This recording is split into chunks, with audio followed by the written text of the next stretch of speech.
My daughter's school said, "They're just kids being kids," after a bully harassed her, so I showed them what it's like when it's just a dad being a dad. I was in my home office when I heard my daughter cutting her hair in her room.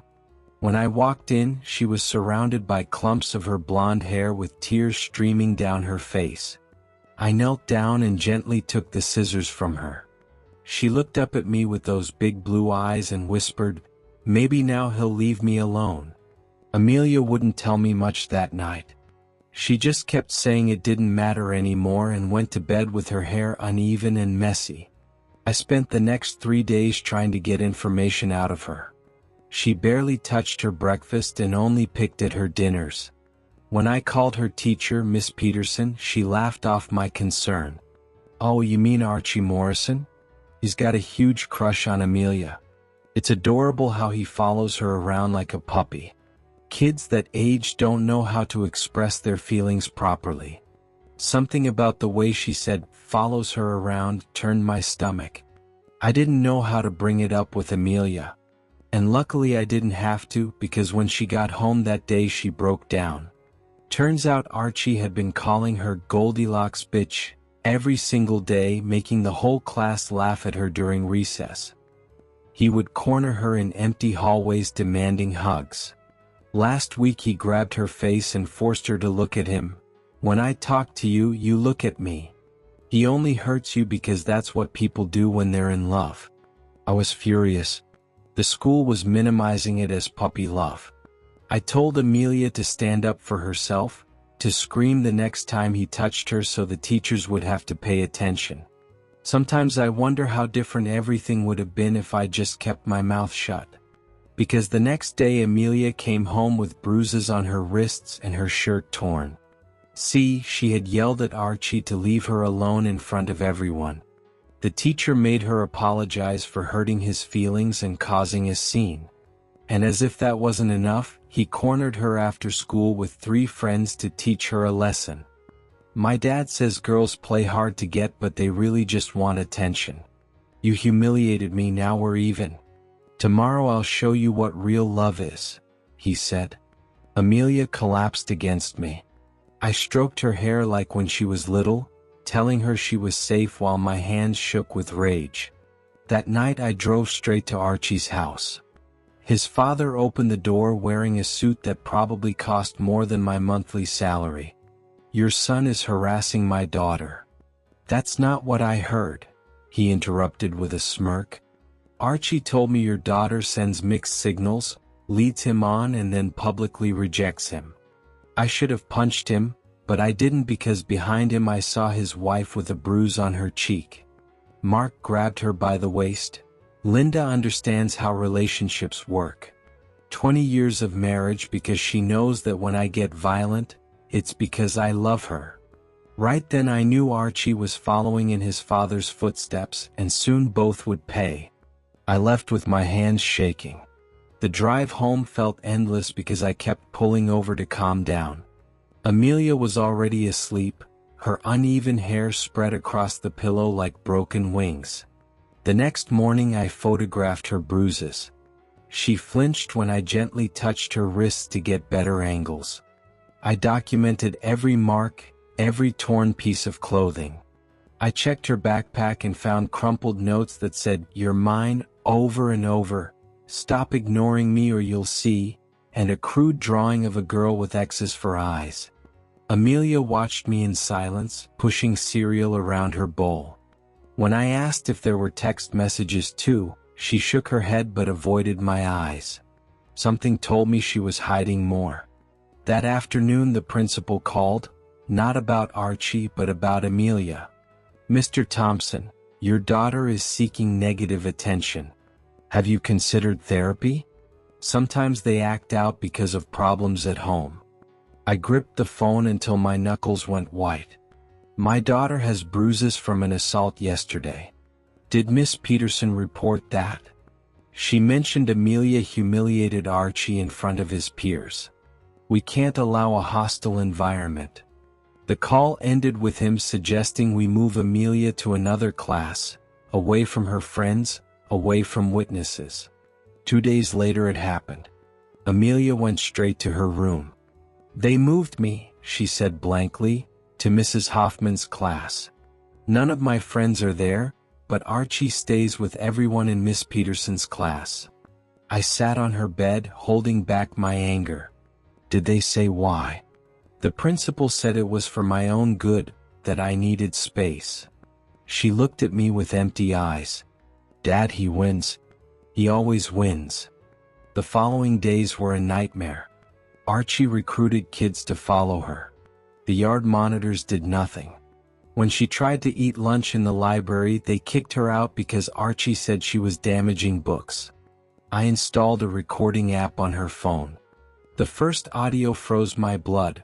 Archie had cornered her by the water fountain. "My dad knows the school board. If you're not nice to me, he'll get your dad fired. Do you want him unemployed? Then smile when you see me." With this evidence, I met with the superintendent, but Dr. Hayes barely glanced at my proof. "Mr. Morrison was already here, concerned about your daughter's obsession. Kids are creative when they want attention, and audio can be edited." Strange things started happening. Every morning one of my tires was low. I found nails by the driveway. Then Amelia woke me at 2 a.m. shaking. She had received photos. Pictures of her bedroom window taken from outside, different angles, different nights. The police shrugged. "No proof, it's Archie, install cameras." That same night, Linda Morrison knocked on our door with a fresh black eye.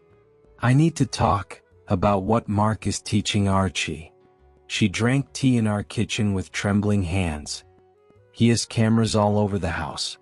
He teaches him how to track phones, how to follow without being seen. He calls it watching what's yours." She pulled a USB from her purse. I copied files from his computer. "You need to see what he teaches our son." The first video showed Mark teaching Archie how to grab someone without leaving marks. Smart women know their place. I made copies immediately. Linda warned me he'd destroy everything if we weren't careful. I presented the evidence to the school board, but Mark stood up smiling. "Mr. Thompson is harassing my family. His daughter is obsessed. I propose we postpone this until he gets mental help." The vote to dismiss was unanimous. Everything got worse. In art class, Archie tried to cut her hair for his collection. When she pushed him away, the teacher blamed her. 1 week detention. During detention, Archie and his friends made obscene gestures through the windows. The supervisor pretended not to see. I decided to pull Amelia from school. "You'll homeschool until this is resolved." Her relief broke my heart. "Thank you," she whispered, hugging me tight. But Mark wasn't finished. A social worker, Sarah Chan, showed up at our door, report of educational neglect. Something about her seemed familiar. She spoke with Amelia privately. When she came out, her expression had changed.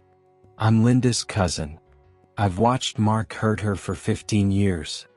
Sarah showed photos of Linda at family gatherings, bruises hidden under makeup.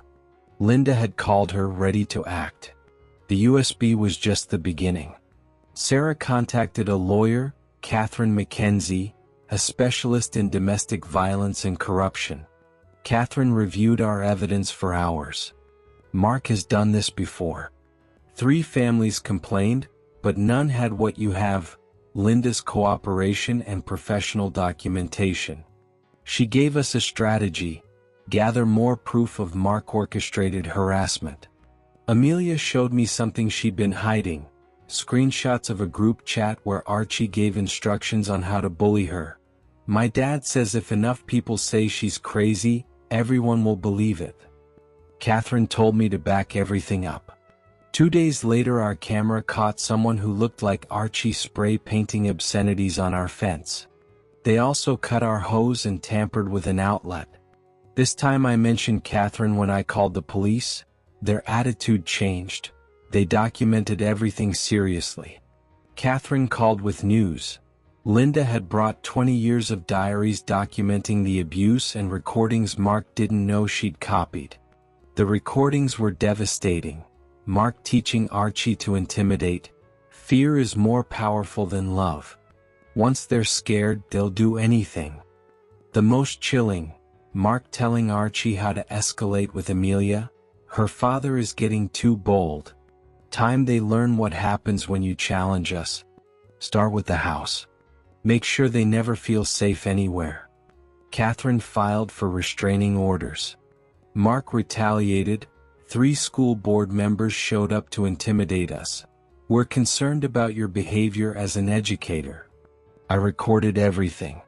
You're threatening my job because I'm protecting my daughter? No one is threatening. Mr. Morrison will ensure your employment if you drop these false accusations. Get off my property. That night Linda called from Sarah's house. Mark is desperate. He called everyone to control the narrative, but I found his notebook. Years of control strategies, names of people he blackmailed, favors collected. The notebook revealed a web of manipulation throughout the town. Officials, business owners, police under Mark's influence. Catherine was thrilled. This changes everything. It's not just your family, it's systemic corruption. We prepared for the hearing. Amelia practiced her testimony, brave even though she trembled. Meanwhile, the harassment continued, but clumsier. Archie was caught on camera leaving threatening notes in other lockers. The principal, now nervous about lawsuits, apologized for his earlier indifference. The day of the hearing, the courtroom was packed. Families whose kids had suffered Archie's bullying, women who recognized Linda's story. Mark walked in with an expensive lawyer, confident until he saw Linda sitting with us. His face went from surprise to rage to blank. Judge Roberta Acatine methodically reviewed the evidence. When Catherine played the recordings of Mark teaching intimidation, the room went dead silent. Amelia testified calmly. She described the harassment, the fear, the school's failure. When Mark's lawyer suggested she was exaggerating, she showed photos of her window taken by Archie at 2:47 a.m. with the caption, "Sweet dreams, Goldilocks. I haven't slept well since." Then came the key moment. Archie testified. His arrogance betrayed him. "My dad says women need to know their place." Amelia was being difficult. "I had to show her who's boss. That's what men do." The judge asked, "Who taught you this?" "My dad. He showed me with mom how to make women obey. He says once they're scared, they'll do anything." Mark lunged from his seat, grabbing Archie's arm hard. "Shut up, you idiot." Officers restrained him, but the damage was done. He had assaulted his son in front of the judge, confirming his violent nature. In the recess that followed, the ruling was swift and crushing. Permanent restraining orders for Mark and Archie. No contact with Amelia or me directly or through third parties. Court-monitored intensive therapy for Archie. But it didn't end there. "Mr. Morrison, your behavior today combined with the evidence deeply concerns me. I am referring this case to the prosecutor for criminal charges, witness intimidation, assault, conspiracy to harass." The judge also sent documentation to the school board recommending Mark's immediate removal. As we left, Linda approached, exhausted but lighter. "Thank you," she said simply, "for believing the evidence, for fighting. You gave me the courage to end this." Her divorce attorney was waiting in the parking lot. With the restraining order and Mark's courtroom attack on record, she filed for emergency custody and expedited divorce. The following weeks were a whirlwind. Mark was arrested on multiple charges, high bail due to documented intimidation tactics. The school board, suddenly worried about its image, voted unanimously to fire him. More families came forward about Archie's bullying and Mark's protection. Catherine filed a civil suit for damages and institutional change. Facing potential lawsuits, the district implemented real anti-bullying policies and mandatory teacher training. The principal who ignored us was suspended pending investigation. Archie was transferred to a therapeutic school with weekly mandatory therapy. His therapist, Dr. Kathy Tobert, told us his worldview was so distorted by his father's teachings that it would take years to repair the damage. Linda's divorce was swift. With the criminal charges against Mark and documented abuse, she got full custody. Mark only had supervised visits, which Archie initially refused. Mark's criminal trial was scheduled 6 months later, but his attempts to intimidate witnesses from jail only added charges. His former allies distanced themselves, suddenly remembering inappropriate behavior they'd previously ignored.